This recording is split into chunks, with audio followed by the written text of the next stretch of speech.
Hello friends, मैं doctor Madhukar प्रकाश। आज हम कैम यानी कोरोना एसोसिएटेड म्यूकोर माइकोसिस या ब्लैक फंगस के ऊपर बात करेंगे। Now which fungal infection can occur during Covid infection treatment और आफ्टर रिकवरी। कौन सा फंगल इन्फेक्शन हो सकता है कोरोना इन्फेक्शन में? उसमें मुख्य रूप से black fungus, white fungus, aspergillosis, oral candidiasis या कैंडिड ऑरिस हो सकता है। मुख्य रूप से ये फंगल इन्फेक्शन है जो हो सकते हैं। Now who are at risk, कौन लोग इसमें रिस्क में हैं? Patients with diabetes, HIV, cancer और ट्रांसप्लांट हिस्ट्री जिसका रहा हो, जो इम्यूनो कम्प्रोमाइज्ड है, वो लोग एट रिस्क हैं। या जिनको प्रोलॉन्ग्ड यूज़ ऑफ स्टेरॉइड्स रहा हो, जिस पेशेंट का ज़्यादा दिन तक स्टेरॉइड चला हो, या कोविड पेशेंट्स जो सीरियस पेशेंट्स हैं उनका हॉस्पिटल स्टेज ज़्यादा दिन तक हॉस्पिटल में वो भर्ती रहे हों, वो लोग एट रिस्क हैं। या ओल्ड एजेड पीपल, वो लोग भी एट रिस्क हैं। ना मोड ऑफ इन्फेक्शन, कैसे ये हो रहा है? तो spores inhalation, nasal route most common है। हवा में स्पोर्स उड़ता रहता है जो डस्ट पार्टिकल से मिल करके, ये हाउस होल्ड डस्ट में हो सकता है या कर्टन पर्दे में, कारपेट में, मैट्रेस में या फ्लोर पर, AC फ्रिज सब में जो डस्ट रहता है, डस्टिंग करने के लिए हम उसको जाते हैं, डस्ट उड़ता है और सांस में नेज़ल रूट के द्वारा हमारे शरीर में एंटर कर सकता है। दूसरा है ओरल रूट, जैसे स्वॉलोइंग स्पोर्स, जो वही कंटामिनेटेड फूड है या वाटर है, बासी ब्रेड है या फूड मटेरियल है जो कंटामिनेटेड है, उसको हम खाते हैं तो उसके द्वारा ओरल रूट से एंटर कर सकता है। या कंटामिनेटेड मास्क हो या ऑक्सीजन मास्क हो या ह्यूमिडिफायर जो कि ऑक्सीजन थेरेपी में यूज़ होता है, वो अगर कंटामिनेटेड है तो उसके द्वारा एंटर कर सकता है। या lack of personal and surrounding hygiene, वातावरण अगर साफ़ सुथरा ना हो, उसके द्वारा भी हो सकता है। या कुछ लोग गार्डनिंग करते हैं या मिट्टी में काम करते हैं, मड में भी ये स्पोर्स पाया जाता है। या अनक्लीन वुंड्स या स्किन कट, उसके माध्यम से भी शरीर में ये एंटर कर सकता है।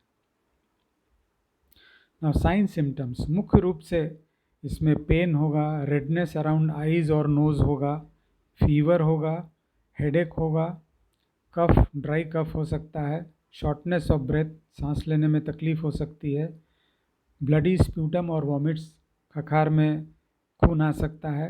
कुछ लोगों का मेंटल स्टेट भी अल्टर्ड हो सकता है। मुख्य रूप से साइन सिम्टम ऐसे देखते हैं। Now how do these affect, कैसे ये होता है, अफेक्ट करता है? तो कोरोना वायरस में इम्यूनिटी कम हो जाता है। उसका कॉज है लिम्फोपीनिया होता है, जिसके चलते CD4 और CD8 ड्रॉप हो जाता है, जो हम लोग, जिसके चलते हम लोग का डिफेंस मैकेनिज़्म बॉडी का वो लो हो जाता है। जब डिफेंस मैकेनिज़्म लो हो जाएगा तो अपॉर्चुनिस्ट ऑर्गेनिजम्स लाइक फंगस या बैक्टीरिया को ग्रो करने का मौका मिल जाता है।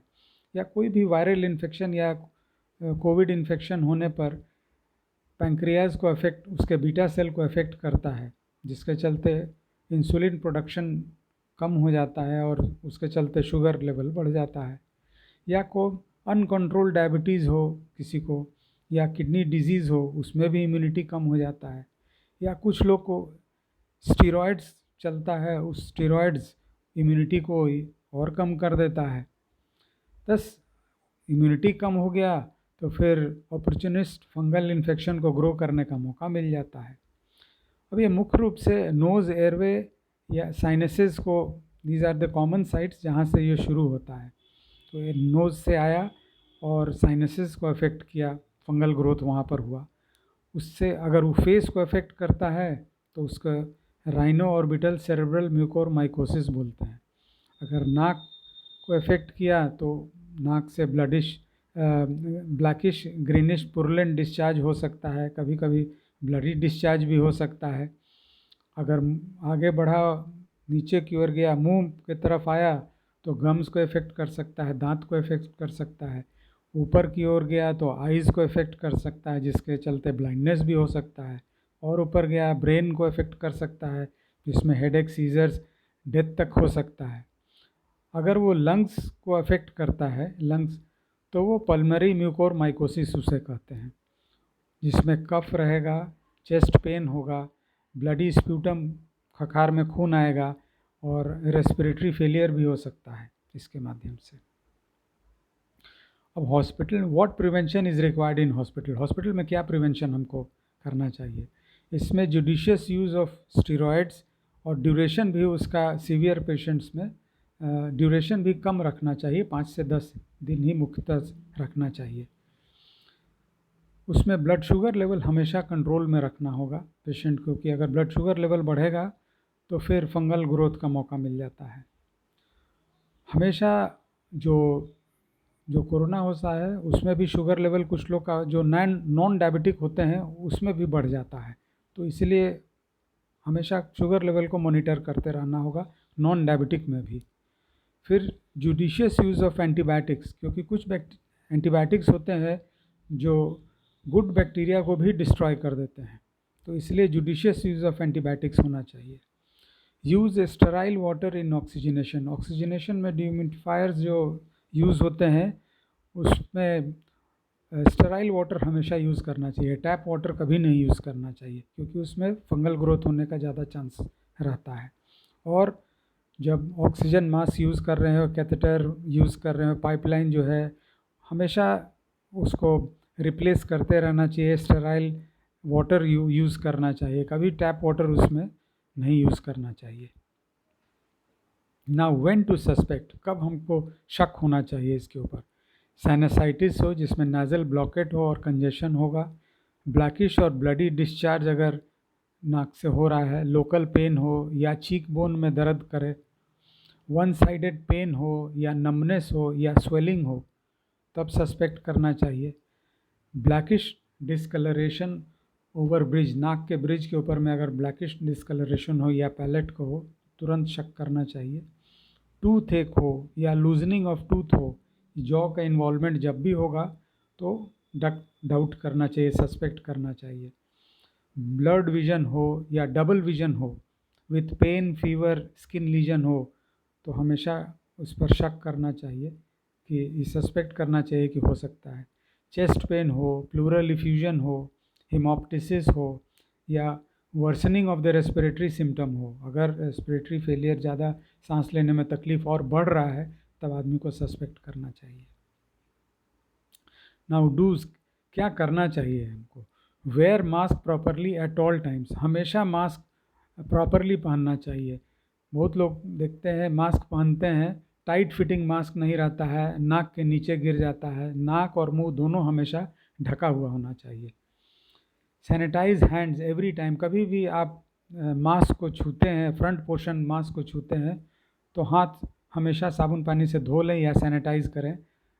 हम एक तो नियम बना लेना चाहिए कि जब भी गले के ऊपर हाथ डालें, नाक, मुंह, आँख जब भी छुएं तो हाथ साबुन से धोकर, सैनिटाइज किया हुआ हाथ हो तभी छुएं। अटेंडेंट्स, हॉस्पिटल स्टाफ और मेंबर्स मस्ट मेंटेन हाइजीन, जो भी परिवार सदस्यगण हैं, फैमिली मेंबर्स हैं, सब लोग को हाइजीन मेंटेन करना चाहिए, साफ़ सुथरा रहना चाहिए। Control blood sugar, very important, हमेशा ब्लड शुगर कंट्रोल में रहना चाहिए। ब्लड शुगर कंट्रोल नहीं रहेगा, बीमारी, फंगल ग्रोथ होने का मौका हमें मिल जाएगा। रिकवर्ड पेशेंट, जो लोग रिकवर कर गए हैं उनको भी ध्यान रहना चाहिए, संभव हो तो उनका भी 3 बार डेली ब्लड शुगर चेक होना चाहिए, क्योंकि रिकवर्ड पेशेंट्स में भी ब्लड शुगर मेंटेन रखना बहुत इंपॉर्टेंट है। अगर ब्लड शुगर लगे कि डिरेंज्ड हो गया है और कभी लो हो गया, कभी हाई हो गया, उस वक्त तुरंत डॉक्टर से कंसल्ट करना चाहिए, जिसमें कि ब्लड शुगर तुरंत कंट्रोल किया जा सके। नाउ डोंट्स, क्या नहीं करना चाहिए? तो don't miss warning signs and symptoms, कभी वार्निंग साइंस को मिस या इग्नोर नहीं करें। Don't touch nostrils without sanitising hands, मैं अभी बता चुके हैं, हाथ कभी भी नाक या मुंह कभी नहीं, बिना स्टेलाइज्ड हाथ के कभी नहीं छूना चाहिए। हाथ साबुन से साफ़ कर ले या सैनिटाइज कर लें तभी नाक छूना चाहिए। डोंट टेक स्टेरॉयड्स और एंटीबायोटिक्स विदाउट डॉक्टर्स एडवाइस, कभी बिना डॉक्टर से सलाह के स्टीरॉयड या एंटीबायोटिक कभी नहीं लेना चाहिए। Don't go to places under construction activity, जहाँ कहीं काम हो रहा है, बिल्डिंग का काम हो रहा है, वहाँ डस्ट उड़ेगा, धूल उड़ेगा, हम बताएं कि स्पोर्स उसमें डस्ट में रहता है, उस जगह को अवॉइड करें, नहीं जाएं जहाँ पर कंस्ट्रक्शन एक्टिविटी चल रहा है। Don't work in garden, dusting, brooming, carpet, साफ़ सफाई अभी इस वक्त ना करें, क्योंकि स्पोर्स रहता है, मड में रहता है, डस्ट में स्पोर्स उड़ता रहता है, जो फिर शरीर के अंदर नाक के द्वारा चला जाएगा अंदर। Don't touch decaying food material, जो खाना जो सड़ रहा है, ब्रेड, गुथा हुआ ब्रेड है, बासी ब्रेड है, या आटा बासी है, उसको कभी उसको टच नहीं करें।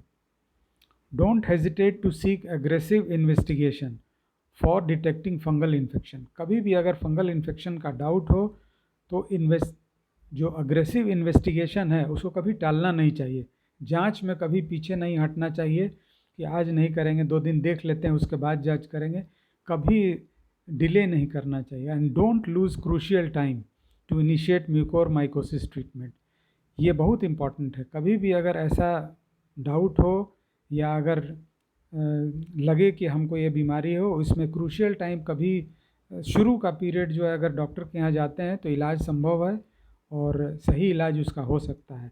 इसलिए जो शुरू का पार्ट है, क्रूशियल टाइम को कभी लूज़ नहीं करना चाहिए। जैसे शुरू हो तुरंत डॉक्टर के यहाँ जाएं, तुरंत डॉक्टरी सलाह लें, तो ये कंट्रोल में हो सकता है, जान बच सकती है, न तो ये जानलेवा हो सकता है। धन्यवाद।